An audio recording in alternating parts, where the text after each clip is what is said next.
Bem-vindos ao canal Português em Pílulas. Aqui desvendamos os segredos da língua portuguesa de forma acessível e divertida. Hoje vamos explorar a fascinante regência verbal. Vamos aprender juntos? Definição de regência verbal.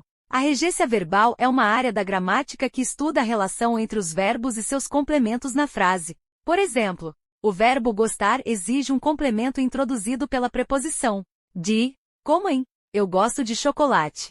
Explicação sobre a relação entre verbos e complementos. Destaque para a importância da regência na estruturação das frases, ressaltando que os complementos verbais podem ser diretos ou indiretos. Por exemplo, no caso de complemento direto, temos o verbo comer exigindo diretamente o objeto a maçã em ele comeu a maçã. Já com o complemento indireto, temos o verbo gostar requerendo o objeto indireto de música em eu gosto de música. Exemplos de verbos e sua classificação quanto à regência. Apresentação de exemplos de verbos transitivos diretos, transitivos indiretos e intransitivos. Verbos transitivos diretos, comer ele comeu a maçã. Verbos transitivos indiretos, gostar eu gosto de música. Verbos intransitivos, chegar ela chegou cedo. Transitivos diretos, comer ele comeu o bolo. O pulo do gato aqui é observar que o verbo comer diretamente afeta o objeto direto, neste caso, o bolo. Não há preposição entre o verbo e o objeto.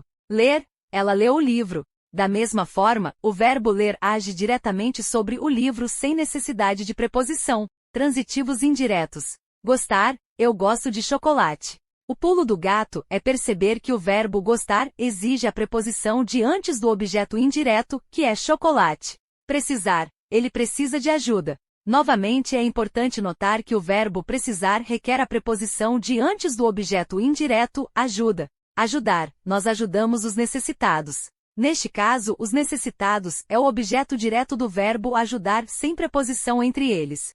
Verbos intransitivos. Chegar, o avião chegou ao destino. O pulo do gato é reconhecer que o verbo chegar não precisa de nenhum complemento direto ou indireto, ele simplesmente indica um movimento ou estado de chegada. Dormir, ele dormiu profundamente. Da mesma forma, dormir não requer nenhum complemento para completar seu sentido. Chover, ontem choveu bastante. O verbo chover também não precisa de nenhum complemento, ele descreve uma ação que acontece independentemente de um objeto. Partir, o ônibus partiu às 10 horas. Assim como os outros verbos intransitivos, partir não exige nenhum complemento direto ou indireto. Compreender essas nuances ajuda a evitar erros comuns na utilização desses verbos e garante uma construção gramaticalmente correta das frases. Os complementos que aparecem após um verbo intransitivo são conhecidos como adjuntos adverbiais.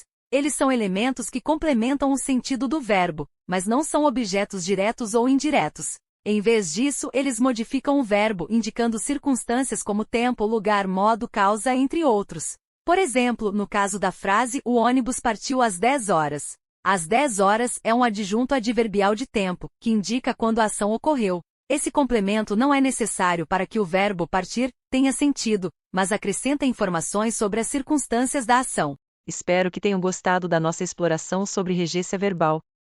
No próximo domingo, estaremos de volta com um novo vídeo, desta vez sobre regência nominal. Não percam! Até lá!